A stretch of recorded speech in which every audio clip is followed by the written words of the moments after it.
Hi friends, welcome back to our channel. నాకు తెలిసి చాలా మందికి కాకరకాయ కర్రీ అంటే చాలు, వామ్మో కాకరకాయ అని అన్న వాళ్ళు చాలా మంది ఉంటారు. అలాగే కాకరకాయ కర్రీ ఎవరైనా హస్బెండ్స్ కానీ లేక అన్నయ్య కానీ లేక డాడీ కానీ ఎవరైనా ఇంటికి తీసుకొచ్చారంటే వామ్మో కాకరకాయ నేనా వండడమా, నేను ఎట్లా వండినా అది చేదుగా ఉంటది, అస్సలే కర్రీ అస్సలే బాగోదు అని చెప్పి ఎంతో మంది తలకే పట్టుకున్న వాళ్ళు కూడా ఉన్నారు. అంతెందుకండి, ఇంక్లూడింగ్ మీ, నేను కూడా చాలా విసిగిపోయాను ఈ కాకరకాయ కర్రీ తోటి. అసలు ఎంత బాగా వండినా కూడా చేదు, మా పిల్లలైతే అస్సలే తినకపోయేది. అయితే మరి మీ పిల్లలు, మీ హస్బెండ్, మీరు కూడా ఇంతనేనా?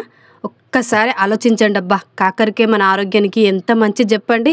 అట్లాంటిది మనం బయట పెట్టేసి పక్కకు పెట్టేస్తే ఎట్లా చెప్పండి. ఒక్కసారి నేను చేసినట్టుగా ఒక్కసారి ట్రై చేయండి అబ్బా. మీ పిల్లలు కానీ మీ హస్బెండ్ కానీ ఇంక్లూడింగ్ మీరు కూడా అంతే, లొట్టలు వేసుకుంటూ తినేస్తారు. ఒక పుట్ట కూడా తినని వాళ్ళు, కనీసం నోట్లో పెట్టని వాళ్ళు కూడా 3 times తినేస్తారు దీన్ని. అంత బాగుంటది అసలు. ఇలా కాకరకాయ పచ్చడి పెట్టానో లేదో అబ్బా, అంతే 2 days వరకు ఉంటుంది, ఒక 1 week వరకు ఉంటుంది కావచ్చు అనుకున్నా, అంత నిలువ ఉంటుంది కావచ్చు, తినరు కావచ్చు అనుకున్నా.